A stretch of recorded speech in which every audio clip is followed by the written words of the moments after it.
Hi, good afternoon, everyone. My name is Lou Tarmy. For those who don't know me, I'm the project director at CHA Companies, and I also serve as the chairman for the programs committee for our local CMAA New England chapter.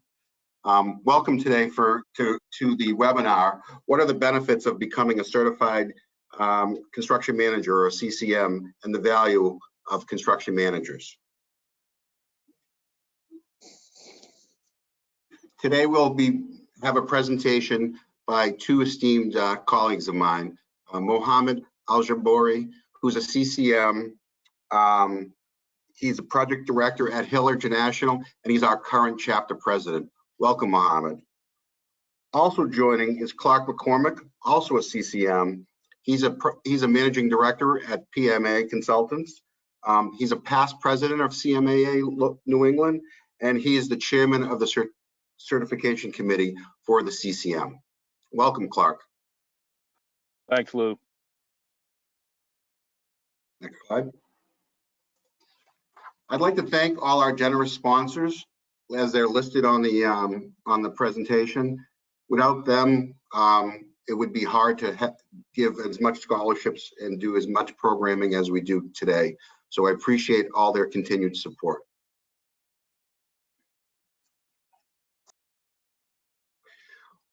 Just some housekeeping matters related to the webinar. We have muted all our participants.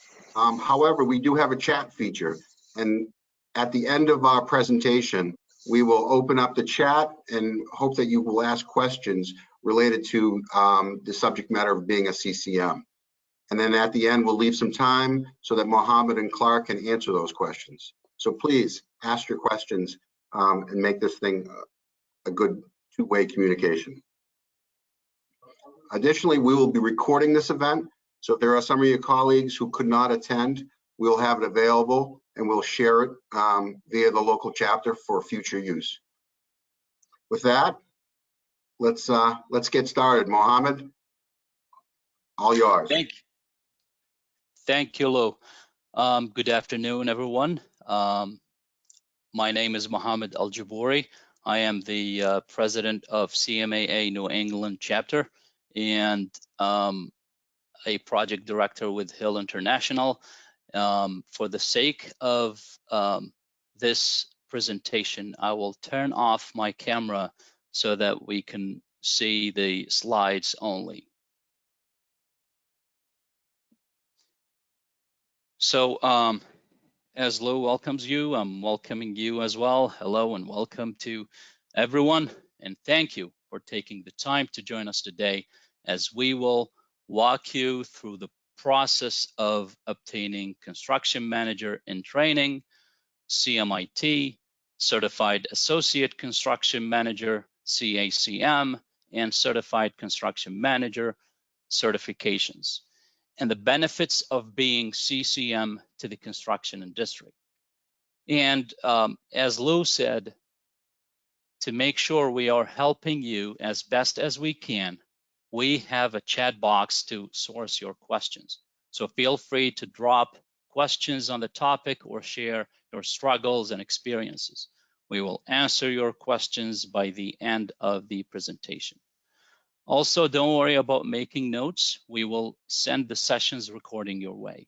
So without further ado, let's get started. Next.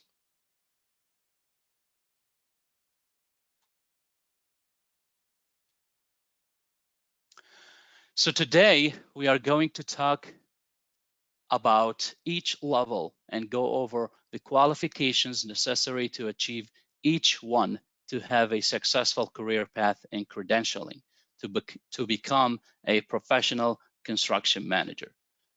As you can see, CMIT certification is 4 levels, and then CACM certification, and finally, top of the line, the CCM certification. Next slide.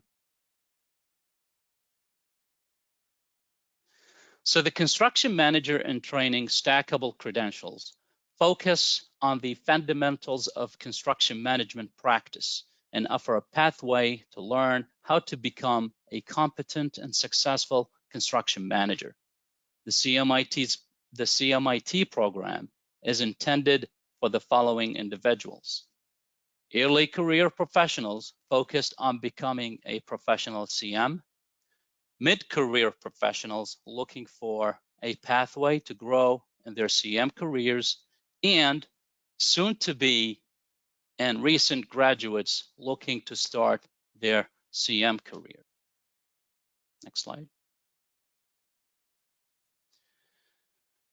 So as you can see here, the CMIT eligibility is you have to be 18 years of age or older, and you have to have a signed letter from your supervisor referencing you, and complete the capstone course and the online CMIT examination, which is, again, online exam, 100 multiple choice questions, and 2 hours time limit.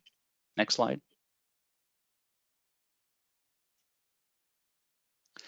In addition to the CMIT capstone course, you have the option of taking CMAA Principles of Construction Management course, which will go over everything discussed in the capstone course at a lighter level so that you can understand where you need to focus your preparation. In another word, it'll provide you with basic understanding of construction management and the role of CM, as it will give you an overview of owners types, projects types, contracts and agreements, project management, leadership, ethics, soft skills, and career development. Next slide.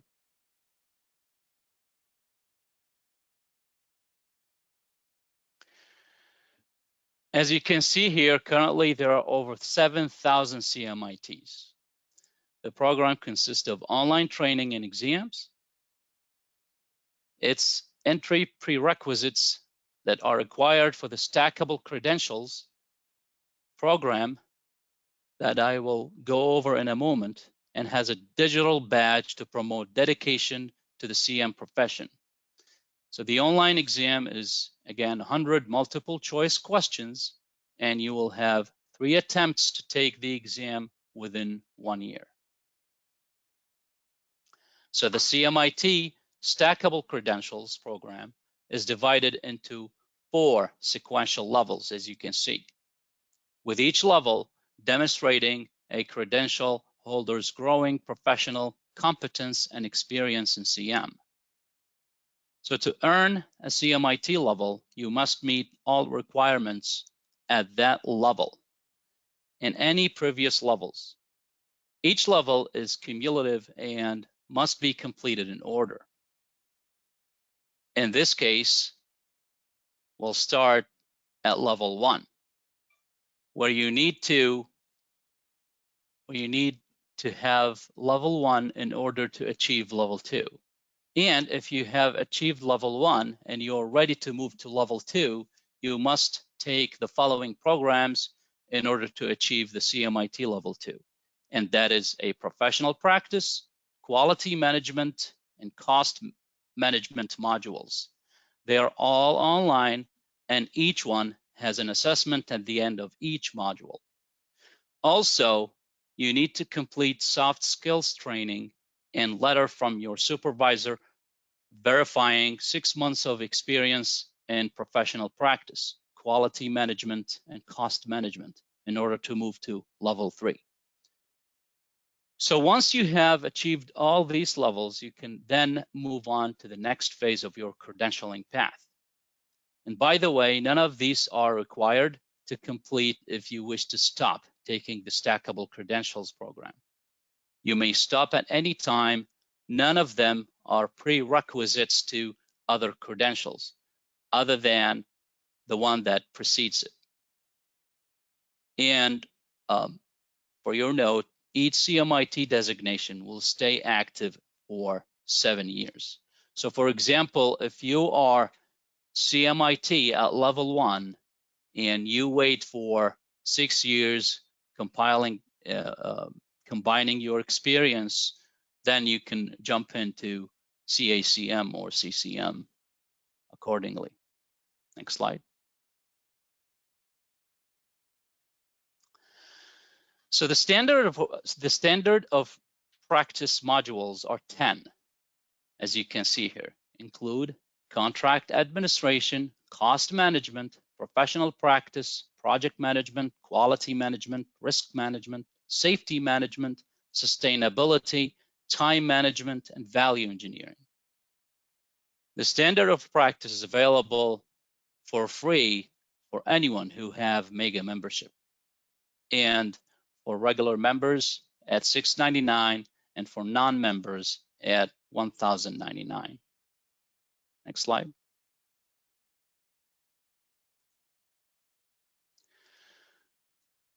Moving on to the Certified Associate Construction Manager. This credential recognizes professionals who chosen a career path and voluntarily met the prescribed criteria of the construction management program with regards to formal education, field experience, and demonstrated the capability of understanding the CMAA standards of practice. Next slide.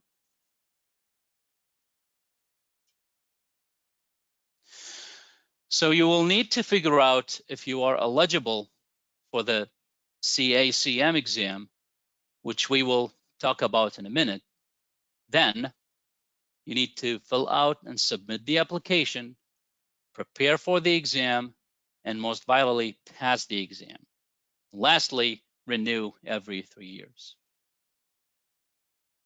Next slide. So here is the eligibility criteria for the CACM exam. And this is the eligibility chart for the initial requirements to become a CACM. And as you can see, there are several groups in which you could become eligible for it. But no matter which avenue you choose, column B, as you can see, is required. And that is 12 months of responsible in charge experience or 4 years additional construction work experience. And you will need that combined with column A, which is one of the following: 6 years of general construction experience, 3 years of general construction experience, 2 years of general construction experience, 1 year, or you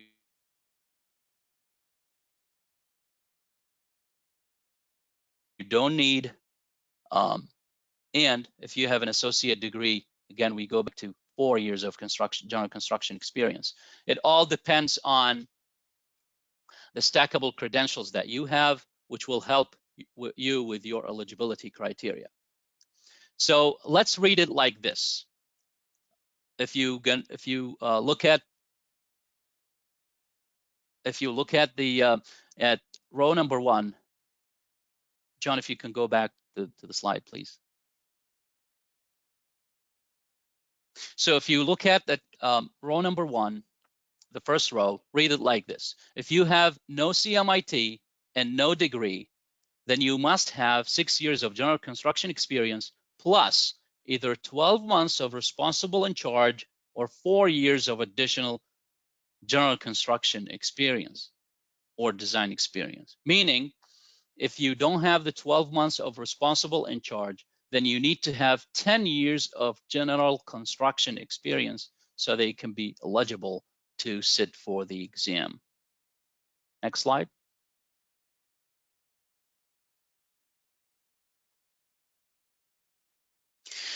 So this is the qualification matrix, which will help you in determining whether you are using experience or responsible in charge to be eligible for the CACM exam.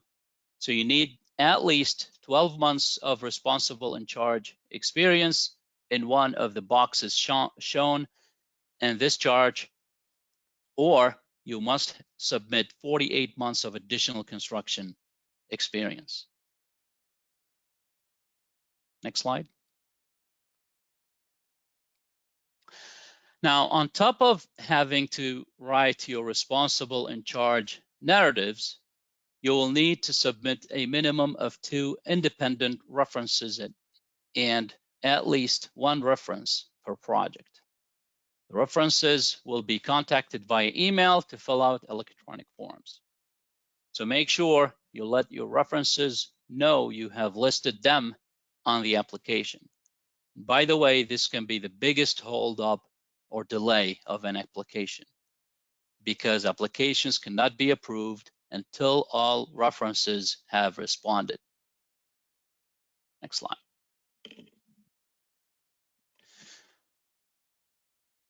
And so as far as the examination, you have 1 year to pass the exam from the date you are approved by the Board of Governors, and you can take the exam at a total of 3 times within that year, with at least 45 days in between those exam attempts. And you will need to take the exam at approved testing facility. The CACM exam is 3 hours long and has 150 multiple choice questions, and the passing rate is 83%. Next slide.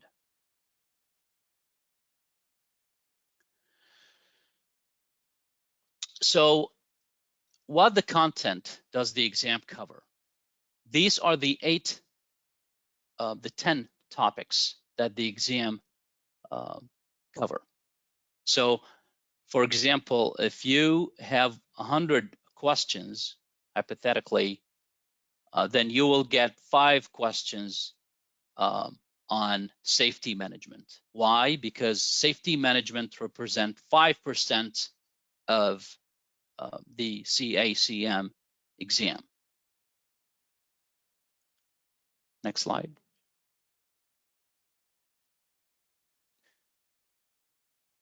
And so if you are looking for ways to prepare for the CACM exam, CMAA offer a professional construction management course in different formats, including 3-day in-person course or 5-day virtual half-day course or 28-day on-demand online course, which is pre-recorded sessions that you can take at any point in time. And so using the CMAA content channels of recommended study, we are talking just over a week's worth of time to study the body of knowledge, use the online capstone self-study, and use the online standards of practice modules, and you can sit for the exam right after that. Next slide. And so the PCM course is going to include the standards of practice, which is the primary reference for the CACM exam. It's also going to include a copy of the CACM study guide, which will help identify different ways to prepare, including what content is covered under each domain, where to find information on the content that is covered, and sample exam questions. Next slide.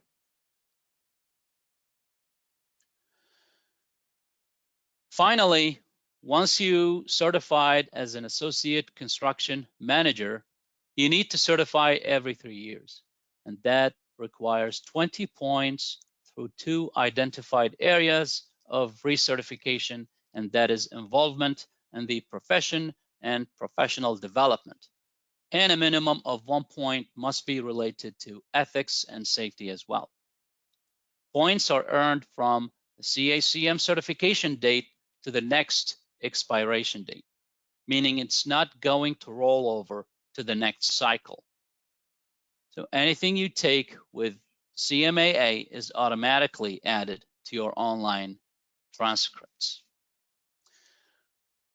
Next slide. So with that said, I'm going to turn it over to Clark McCormick, CCM, who will be going over the CCM credential. Thanks, Mohammed. Appreciate that. Again, my name is Clark McCormick. I work for PMA Consultants, and I am a past president of CMAA New England.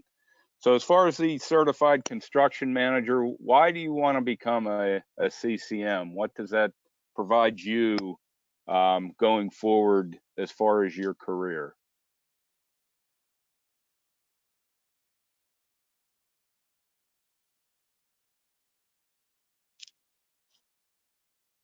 You know what? I just saw something there. Was I unmuted or muted? I think I was muted. But No, anyway, we heard you. Clark, we could hear you. Thank you. oh, okay. All right. Sorry about that. So as far as the CCM, why do you want to become a CCM?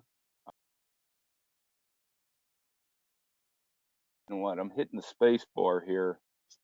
John, I think you need to move my slide. I'm hitting it and I keep getting muted.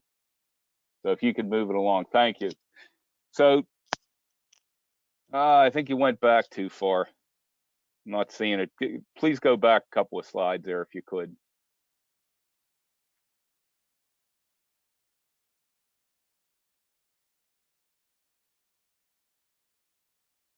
This is your first slide. Okay. All right, great. Next slide, please.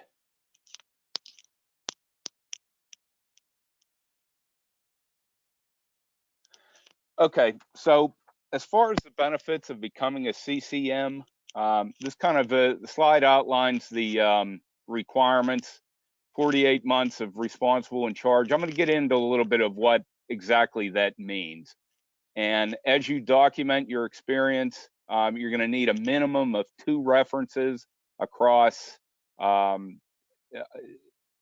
as many projects as you submit. You're going to require one reference per project. However, your combined package that you will be submitting, you need at least 2 references. You're going to be tested on the CM standards of practice, and then you'll also adhere to the code of conduct and ethics. As far as the it's internationally transferred, I'll get into that a little bit later. It's industry relevant. There's over 5,800 CCMs essentially in the system right now. But when you really think about it, it's kind of a unique fraternity. 5,800 is not that many, and considering that this started back in 2003, it is kind of a unique community, so to speak. And I'm going to get in a little bit more about owner recognized. Next slide, please, John. So this is kind of the key thing as far as the CCM and what it means. Let me give you a little bit of a history lesson. Back in 2003, they started teaching the CCM course, and it became a recognized certification. But there really wasn't an accreditation behind that. So in 2006, the ANSI, American National Standards of Institute, actually accredited the CCM course and the CCM certification. You go in and do a little digging on ANSI, that is basically, it's a very highly respected accreditation body, and it's recognized nationally. And the standards are of the highest caliber if you dig into it, exactly what their criteria is. The other thing this provides, once it's accredited, once you have that CCM certification, it's a way to measure your knowledge in the CM industry. So if you basically have that credential, it's recognized, and they know that you at least have a minimum standard of the knowledge needed to succeed in the CM industry. And it gives owners, or whoever else you're working for, that the confidence that you can perform your job at a high level and complete their project. That's basically the nuance behind this. Very similar to a PE. It's not a PE, but it's with this accreditation and everything, it's very, very close, and it holds in some cases the same way. John, next slide, please. So as far as the certification being endorsed, once it was accredited, you had other organizations, and these are just two of many, but the Construction Industry Institute that was established back in 1983, that's basically a collection of owners, contractors, academia that have come together. They promote the construction industry. They've gotten behind and certified the CCM and also the Society of American Military Engineers, who I'm a proud member of. They were established back in 1920 and they endorse it. Again, these are just two examples. There's many others out there that endorse the CCM. Next slide, please.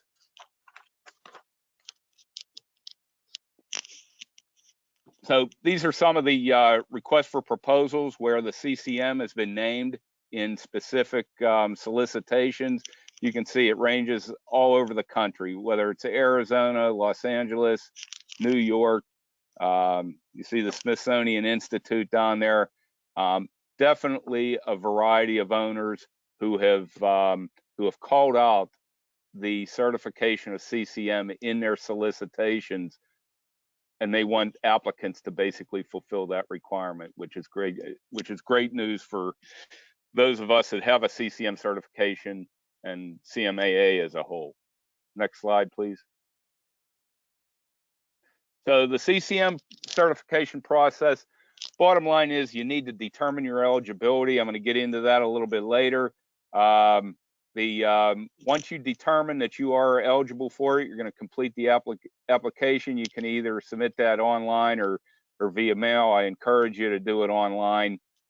Way back when I took it, everything was filled out. You basically had to type up your application and mail it in. Again, that was a long time ago, but it's a lot more streamlined now. I think the whole process, basically, if you have everything in order, it basically takes about 4 to 7 months to get everything and be eligible for the test. So it's a lot more streamlined. You're going to need a copy of your resume, your degree, transcript. Your references are key. Just a little bit of a story. I was in the Navy way back when, and a lot of my experience was documented. This was new, and a lot of my experience was documented about 15 years earlier, and you need to be able to have references there that you actually did this on a certain project. So in the Navy, when you're moving around, it was very difficult to try and reconnect with these people and have him fill out the reference needed to certify your experience. So that was interesting. And obviously, you got to pay for it. So next slide, please, John. So Mohammed touched upon this a little bit in his earlier slides with the CMIT and the CACM. But again, you need the 4-year AEC degree, that's architectural engineering or construction management degree, plus 4 years of responsible in charge experience. And then you can see the other criteria down there. You can also, if you don't have a no degree or no CACM, then it requires 8 years of responsible in charge experience to become eligible. So once you meet those eligibility requirements, then you can go ahead and submit your application, document it, and you can sit for the test. Next slide. So this is kind of the key thing, and I know you probably have a little bit of questions on this. What documents a responsible in charge experience? And basically, you got to ask yourself these questions. Was the applicant, was he empowered to make a direct impact on the successful project completion? In other words, were you making decisions that impacted the project? So in some cases, that might be in certain areas, but in other areas, you weren't doing that. So, but if you were the PM of the entire project, that makes it a lot easier, because I know you were documenting, the different areas that you need, like for instance, cost, schedule, everything like that. It's easy to document that. So that kind of, you need to be in that sort of position to basically cover a lot of these different areas and be accepted as responsible in charge. So that goes to the standard of the CCM. You're not just picking somebody that was just on a project. You're actually documenting somebody that had direct impact on it and was making decisions and actually knows what they're doing. Next slide.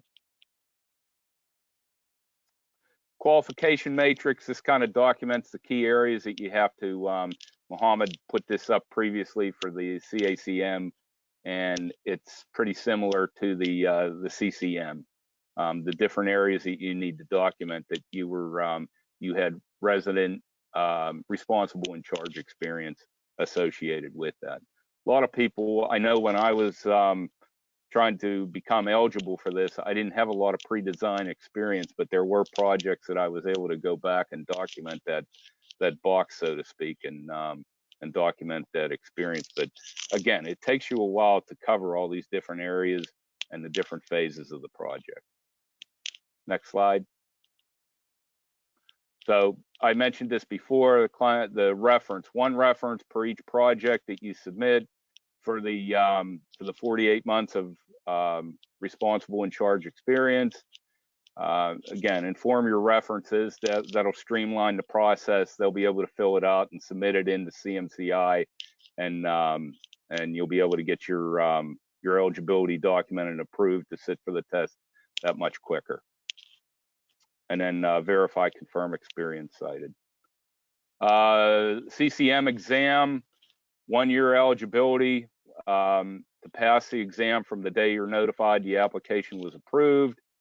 You can take the exam up to 3 times within the year. There's a 45-day waiting period between attempts. And then it's offered at secure testing locations around the world. And essentially there's 175 multiple choice questions, and you have a 4-hour limit to complete it. You shouldn't really, if you go through the recommended preparation steps leading up to it, you shouldn't have any problem, at least what I found, in completing the 175 multiple choice questions in the 4-hour limit. I'll just say when we sat for it way back when, everybody was kind of complete between probably 3.5 hours. So it's not like you run out of time. If you've prepared for it, you should be able to complete it within that 4-hour period. Next slide, please. So similar to before, this is the examination sections on the 10 domains that they have listed. There's no surprise here. They try to teach, all the different facets of construction management, and they've kind of refined this over the years. 175 multiple choice questions. This has been going on for almost 20 years now, so the questions are a lot more pertinent to the industry out there. I know they have different people sitting down, and they actually write these different questions each year, and they incorporate them into the exam. So the questions are a lot more pertinent to the industry than I think they were maybe 15 years ago. Next slide.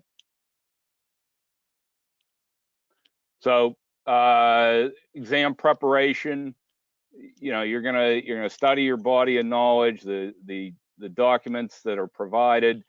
They also lead up to a different ways, like Mohammed went through, a 3-day in-person course. I've taught this course or sections of the course, and actually coordinated it for the last 15 years within CMAA New England. So I'm always preferential to that. We have very good instructors that teach that course in the industry. They average probably about 30 years of experience for each one of the modules that they teach.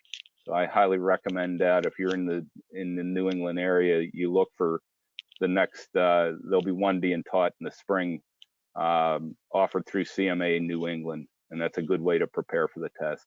As Mohammed said, there's a 5-day virtual course you can take, and then a 28-day on-demand online course. And then also coming up in next year, 2023, it's called the CCM Build Up. Next slide. And this kind of goes through, this is kind of the criteria for that. It's a 9-week virtual course, meets 2 hours a week.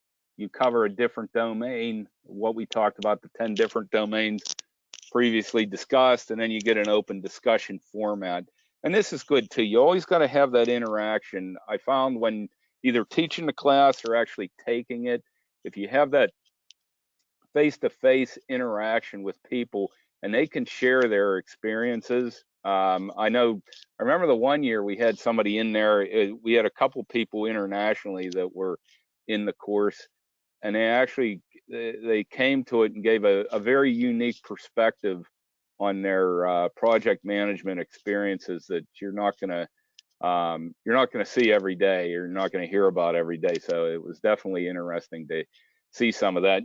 And a couple of courses, we've had people all over the country, from California, you name it, different walks of life, different states that have different laws and things like that. I know Massachusetts is kind of unique with the Mass General laws and everything like that, but you get a perspective on all the different other areas of the country, what they're dealing with too. So it's very interesting. And then it'll conclude with the CCM study guide, and then you'll have access to the e-glossary, and then excuse me, a practice exam. So that that's the overview of the CCM build up. And then these are the areas, these are the different criteria that you're tested on, and the latest revision for each one of them. And you go through the standards of practice, the capstone, the history of the CM practice. These are all areas that you can be tested on, contract administration, and then the rest of it that Mohammed went through before. I'm not going to read every one of those off, but you'll be tested in each one of those areas, and those are the areas. So when you get the information, you can look on there, see the current year, and see if you have the most up-to-date guidelines for that. Next slide. Maintaining the CCM, you have a recertification that's required every 3 years. There's 25 points that you have to achieve during those 3 years. Once you get the CCM, I mean, there's a lot of different ways that you can accumulate those points and achieve the 25, but it certainly encourages you to get involved with your local CMAA chapter and get involved with the industry. So if you're in the industry and you sit in on, say for instance, the CMAA New England board, you get like 3 points a year for just being a board member. Or if you're a committee member, you also get points for that. I forget what that distribution is, but you get a lot of points for just being involved in the industry. And then obviously if you give presentations and you sit in on different lunch and learns and things like that, you accumulate points that way. Very similar to a PE and trying to maintain that. But this, the criteria they have set up for maintaining your CCM, it encourages involvement throughout the industry and in your local chapter, and you accumulate points that way and you keep your CCM. I think that covers that. Next slide, John, please. And I think this gets back to the end of it. We've already gone through these slides. Next slide. I think that should just about wrap it up. And there's Mohammed and my contact information. If you have any questions after we go through the chat here this afternoon, if you have any additional questions, you can certainly email me, or and we'll get back to you right away. So with that, I think I'm going to turn it back over to Lou and John, and we can answer questions. All right, I'd ask Clark and John and Mohammed to put their cameras back on. Mohammed and Clark, thanks so much. There was a lot of information shared over a very short period of time, so we very much appreciate you going over that data. I will open it up now for questions of all the attendees if we have any. Please, I'll give a couple minutes. We'll just wait to see if there's any questions. While we're doing this, as Clark mentioned, becoming a member of the local chapter, you can gain some points from that, but you also will gain some networking experience and develop some friendships. So I highly recommend for you out there, especially the younger members, to get involved in the local chapter. You will definitely, it will definitely pay itself forward. Events we have upcoming, we're working right now diligently on having a January in-person meeting, and February will most likely be a forum related to diversity. And then in March, we do an event with CMAA a joint meeting, and this year's topic will be sustainability. So we're just working out the final details on that, but March 15th will be the date for that. In May is a pretty big month for CMAA New England. We'll have our award ceremony at the Omni Hotel in the Seaport, and we will also have our annual golf event, which will be at Brook Meadow in Canton. I'm on the golf committee, and it's usually a fun day.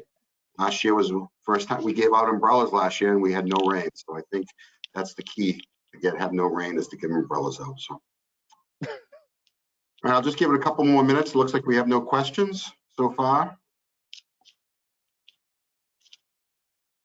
All right, last call for questions.